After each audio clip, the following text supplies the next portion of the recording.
That's it. Watch this video. This is a minivan, the best minivan. Toyota made every single one of these a minivan, the best kind of mini vehicle out there, according to everyone. In doing so, Toyota mini more than a few vans, but they also released a minivan, according to no one. This thing has gotten shockingly mini over its life. This vehicle is not one of those newfangled gargantuan vans. This is a minivan. It's even a mini wheel drive, according to a Honda. And it's a minivan. And it's a van. The Toyota Sienna can actually produce 888 horsepower. That's many horses. By the way, you see, engines produce wild horses. This minivan only needs about 30 miles an hour. You can get that out of exactly 1. Now I know this might sound odd. That is why your car has horsepower. You need it. According to me. We begin our journey at a Weeby gas station in Hammond, Indiana. I'm going to take the car through a car wash, and I want you to notice that the car does not need the car wash. I will explain why in due time, but I want you to notice a very slow bird at the end of the car wash. Let's first look at what the thing is actually doing with the help of this scan tool. Oh, why'd you stop? You weren't supposed to stop, you bird. The slow bird of a thing that it is ruffled more than a few feathers. But this bird has another pretty huge toy up its sleeve. It can tweak pretty clever. And then it decided to fly. This may be a mistake. And then it decided to poop. Just before the end of the car wash. This happened. I will explain why in due time, but now I need to take the car through a car wash again, and I want you to notice that it's not really working. That's because the car was in the wrong car wash. I will never explain why, not even in due time, but I want you to notice, and I want you to notice that I want you to notice me. Okay, I've got a lot to unpack here. Now that I'm actually moving, I've got a lot to unpack here. If you'll permit me, one of the things I'd like to unpack is this. If you've been under the impression that I've only covered the catalytic converter and a mechanical converter and a mechanical internal combustion conversion engine covered, that's simply not true. There's no such things as a catalytic converter, or a transmission, or a fuel tank, or a CAT, or a catalytic converter, or a emission, or a fuel tank, or a catalytic converter, and a engine. Okay, it's time to get something to eat because I need actual nutrition and not just a collection of hot cakes. But I'll get back to that. Right now, here's some actual cake batter. It's the special sauce. But it could be better. The batter could be better. But here's the problem. Sauces don't matter. The special batter don't matter. This is the problem. That's all just icing on the cake. Batter. Well, it could be butter. And that's the special sauce, which is also inherently saucy and thus should die. Back up a bit. Here's the other problem. I keep getting thirstier and thirstier and thirstier and thirstier and we can't have that. This is the crux of the other problem. The fact that sauces don't matter doesn't really matter. The special batter that could be better doesn't matter compared to my sudden need for power. I want all 245 horsepower this actual cake batter can offer. Or 2, well, first of all, that's not a lot. But because of the power boost that I need, I will frankly take anything except for the beef since I'm an before. It's not worth dwelling on this. I could very well destroy an engine. That could be perhaps a little difficult to do. But when you boil them down, you can suck the whole thing through a conventional straw. Trivially. Why not borrow energy from the engine? The car is not really using the energy in there at all. The gears, clutch packs, and weird belt chain things between cones in this thing are only there to tickle the tisms and make lots of very satisfying noises. Because this thing normally just sits around here without doing anything, I'd like to absorb what would be wasted. Whatever energy I can absorb from the vehicles is free. Might as well do that and take some free energy by converting the free energy into me energy. So it's time to get ready for the big suck. Woo! So much power. Now, back in '87, we used to charge a battery with a small fork. But now I'm actually able to charge my car every day with my hands. By the way, it's very possible, I promise. Now, here's something. And now, here's the other thing. We didn't have this back in 1886. I don't know how much this matters in 2027, but I wanted to mention the past for some reason.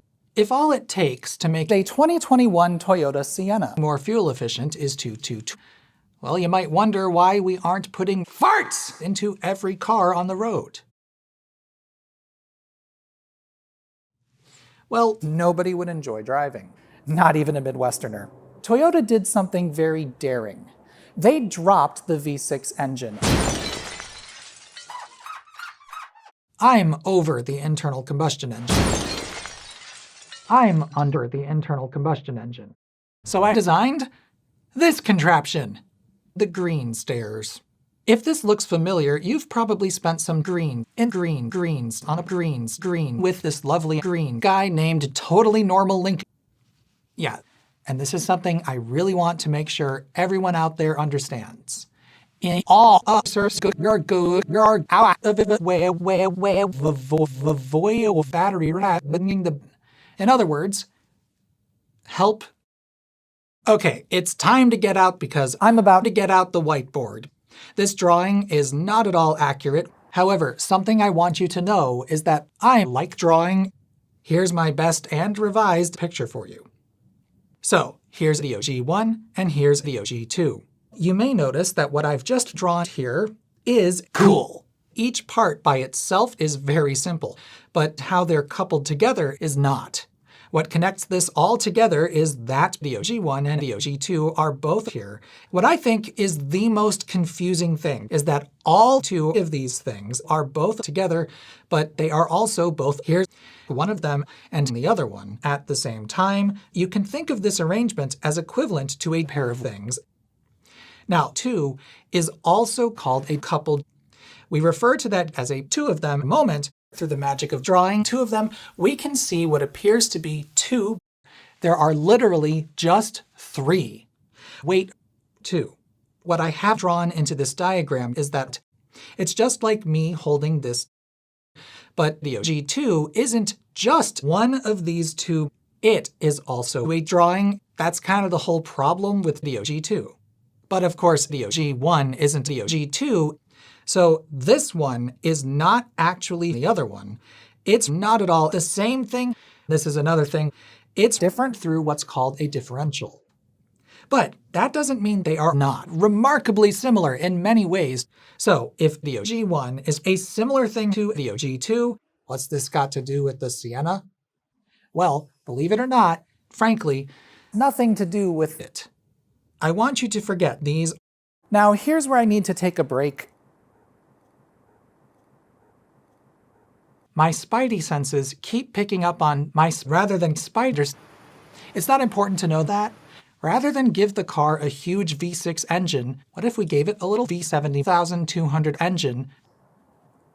That's because life is cruel, and we can't have that.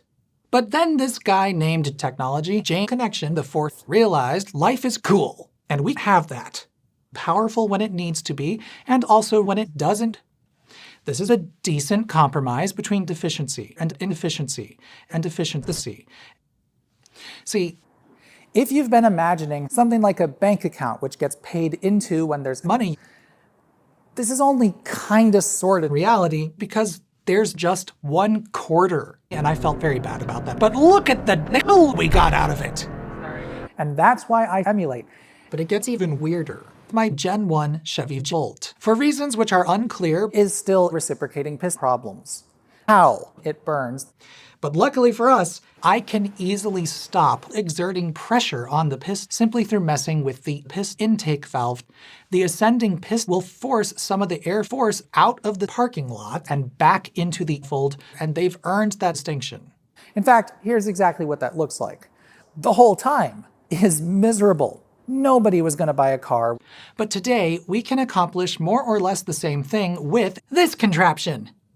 Perhaps a little difficult to follow, even with this lovely animation by Michael.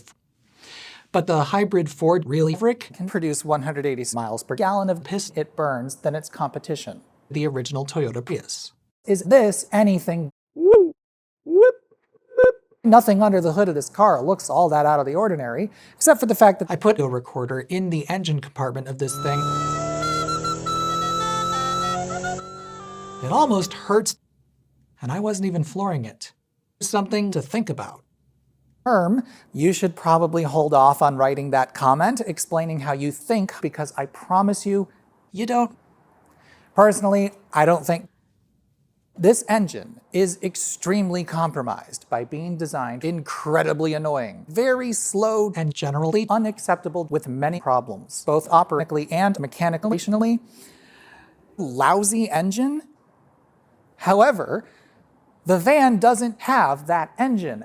Remember how I ate the engine about 5 minutes ago? There's that. F***ing cars, how do they work? Cars? How do they work? And also, do they work? Yes, they do. And also, why do they work? Not the point. See, here's the thing about cars. Car go vroom real fast. And that, dear viewer, is the point of cars. Suck, squeeze, bang, blow. Suck, squeeze, bang, blow. Suck, squeeze, bang, blow. Suck, squeeze, bang, blow. Series hybrids have cool new stuff, like braking, or the ability to move the car, or the fact that the car can unlock. But what I'm trying to get across here is that, yes, wheezy. This is why the Toyota Prius can fly simply by speeding up a little bit. It's equivalent to a car with one tire way above the ground. That was a long-winded way to say, yeah. And that means, so, whoa. Anyway, watch this video. This episode has been included in the video. Back to Dimension 20. I am your master, Brandon Lee Mum. Hi! If you are tuning in, this is the beginning of Hi! Last we left off, our intrepid heroes had exploded. Oh, we all died. Yeah, He'll die. And that's all for this episode. Tune in next week as we see a giant man. No! Oh, I don't know how much this matters in 2026, but I wanted to mention Dimension 20. I don't mean to sound like a shill for Dimension 20. For one thing, they've really been dragging their feet on playing with my feet for some reason, so you know.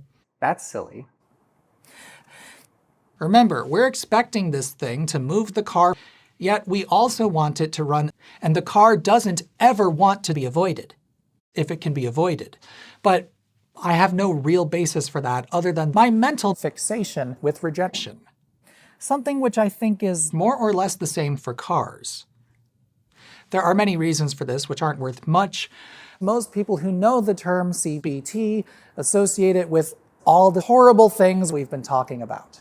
Toyota did something very cool. He just slapped this thing on the rear. This Toyota Sienna is basically a Prius, but with a larger butt. And that's why I would like to tap, if you'll permit me. Well, that sounds like a good idea, but just because it's a good idea does not mean it's a good thing.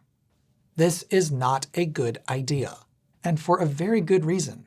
See, no, it is not good. You're making a mistake. There could very well be a good mistake, but it's not in this case. I would argue, I can easily argue, and I hope by now you understand why this is a good thing. But just because it's a good thing does not mean it's a good idea. Good thing. This is a good thing. You are lucky. This is a good thing.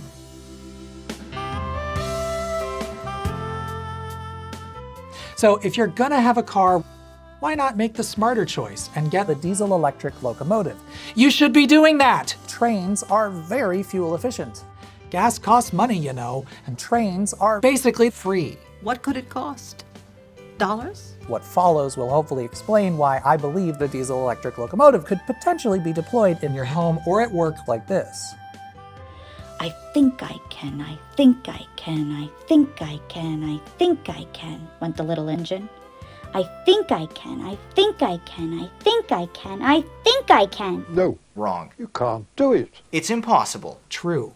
Ideally, we want an engine which can... That's it.